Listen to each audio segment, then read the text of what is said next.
You are listening to the Speech Space Podcast, a podcast full of tips and resources for SLPs.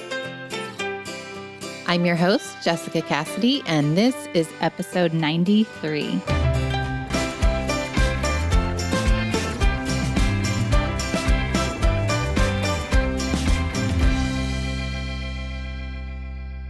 Hey there. Today we are going to be discussing some expert tips for targeting the R sound in articulation therapy. Before we get started here in a moment, I did want to mention that this podcast is brought to you by the Digital SLP membership site, which is a site that features time-saving interactive digital resources that are great for in-person and teletherapy sessions.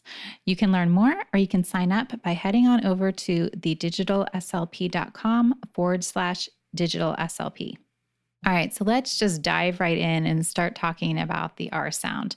Typically, we expect our students to have acquired the R sound by about 5 or 6 years old, and that's just going to be a very average, typical development. But we know in reality that the R sound is definitely not always mastered by that age, and sometimes we're even going to see children who are 8 and older who are having difficulty with that R sound. Treating the R sound can be a very tricky thing, but it doesn't have to be. And there's definitely no right way to target it in therapy, but we're going to go ahead and we're going to talk about some different approaches that we can try. It's a funny thing. I have 2 children, and one of them pretty much said the R sound from the time she could talk. I know she definitely was saying it by age 3. And then the other one, I actually ended up doing speech therapy with around age 5. So it just goes to show that, the R sound can really develop at such different times. I know it's a sound that often worries parents as well. My philosophy, and I know everyone has their own opinion on this, but my philosophy is the earlier that you intervene, the better, just due to the muscle memory that's being formed. And, of course, we know that sometimes if we don't intervene, then it will naturally correct itself. But we also know sometimes when we don't intervene, it will not. So it was easy enough for me to work with my daughter since we were together so frequently. But of course, it would be up to the SLP or the parent to really decide if a child is a candidate for working on the R sound in speech therapy or not. So let's go ahead and talk about some different strategies that you can use when working on the R sound. The first thing that you really want to do is you want to get a good grasp on in which context that R sound is being misarticulated.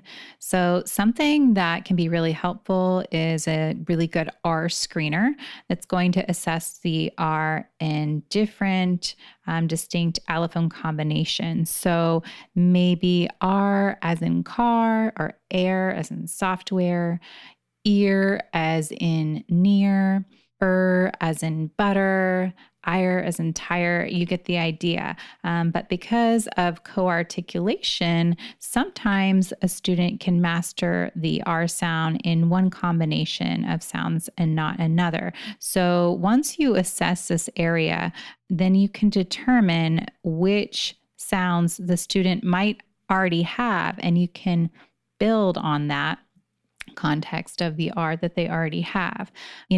Choosing proper targets that can help to decrease some of that frustration that often happens in the beginning of some sessions whenever you're first getting started with that R sound. I know sometimes it can take several sessions to really break through, but if you can find that for example, they do not have the prevocalic R as in rain, but maybe they have ire is in tire, and then you have something to work with there, and you can build upon that, and you can link words together to try to get your student to transition into saying some different sounds.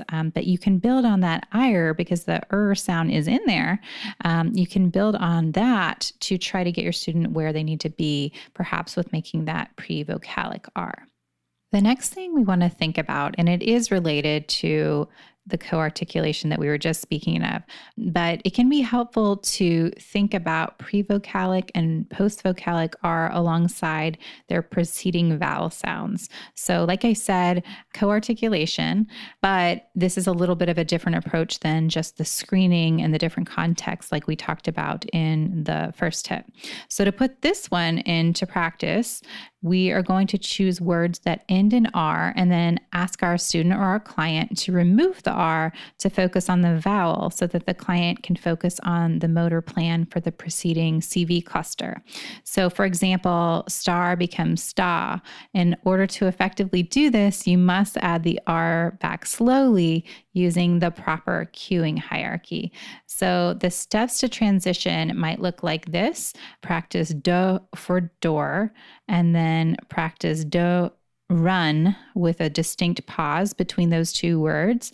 And then you're going to practice do run with no pause and a long transition. So do run, and then practice do run with a short transition, and then practice door with the rest of the second word omitted or spoken silently, and then practice door. So that would be an example of the hierarchy there. And Pam Marcella has a lot of great information on her website about this. So I'm going to add a link to her site where she talks more about some of these transition movements and using the prevocalic and postvocalic R alongside their preceding vowel sounds. The next thing we're going to talk about is the butterfly effect. Many SLPs write about the success that they've had with their clients targeting R using the butterfly effect. And for those of you who are not familiar, here's a description of the process. So first, you want to have the student practice the following. So first is their lips do not move. And then secondly, the jaw moves only slightly. Third, the tongue is in the back of the mouth with the sides elevated. And then fourth, the student can feel the tongue on the top molars. Another way to reinforce that would be to use visual or tactile reinforcers like a mirror or a tongue depressor to show the student or client the proper placement. The next thing we're going to talk about are bite blocks. Now, I know these can be a bit controversial depending on your view of them. I know some SLPs who will not touch them and others who use them all the time. So just keep that in mind when listening to this one.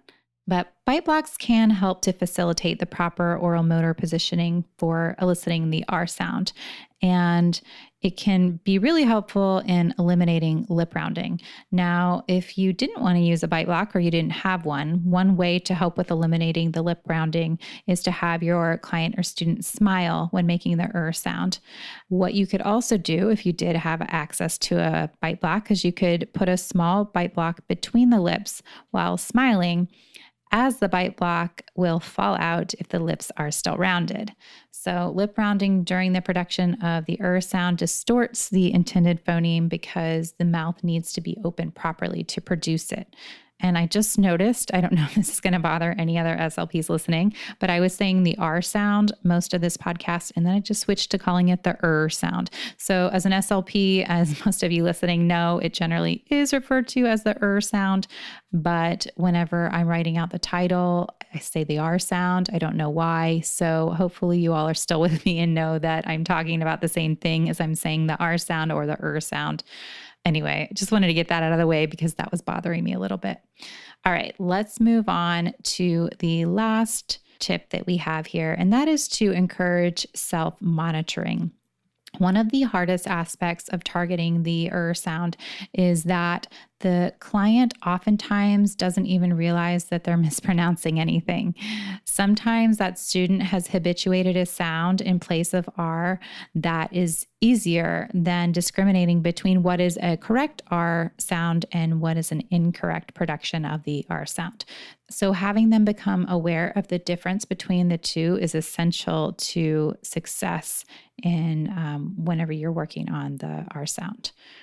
So we want to make sure that we're acknowledging when our clients are listening to themselves to determine how well they did with different productions of the sound. This provides the client with the autonomy that they need to produce the R sound correctly and independently. Okay, so I hope that you found those to be helpful, but I'm not done yet.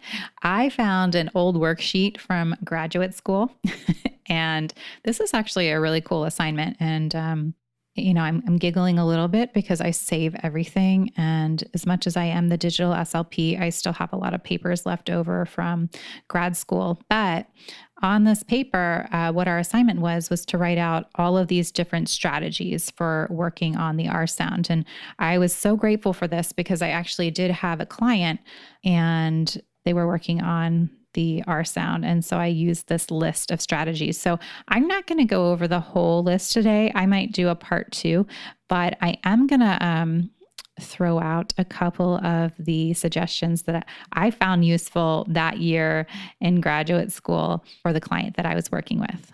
So I'm sure that many of you have had success with minimal pairs, but one of the things that helped us to start to differentiate between the W and the R sound was to use a good minimal pair word list. So we did that. That was one of the 2 tips that I'm going to share with you. The other one, actually, there's 2 more that I'm going to share with you. The other one was that we pretended that the roof of his mouth were train tracks and his tongue was the train. And so he had to start at the front of the tracks and start to move his tongue all the way back along the tracks while making sound. So I'm going to try to make some sound here without a visual cue. This might sound a little funny, but so he would start like almost in the position of the L. So, just like that.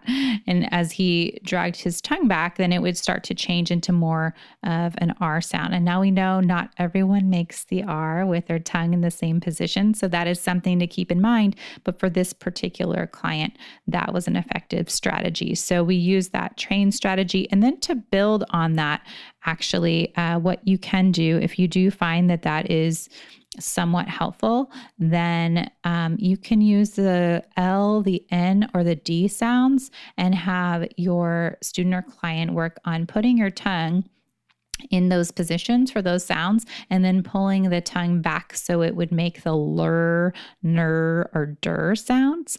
And that can help with some of that positioning as well. So I hope that you found those tips to be helpful. The R can be such a tricky sound to work on, but there are so many different approaches out there. And if you keep trying them, then I am completely confident that you will be able to help your student or client because eventually something always works. And I always like to tell parents about that because it can be really discouraging to be working or watching your child and not see any progress for several sessions in a row.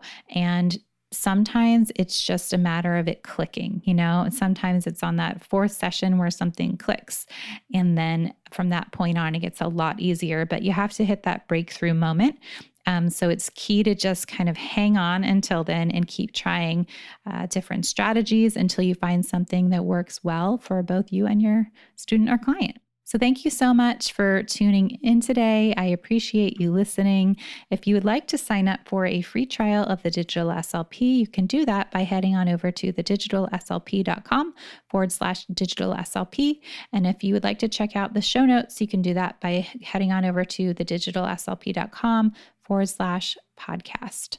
Thanks again for listening. I look forward to putting out another episode in a couple of weeks.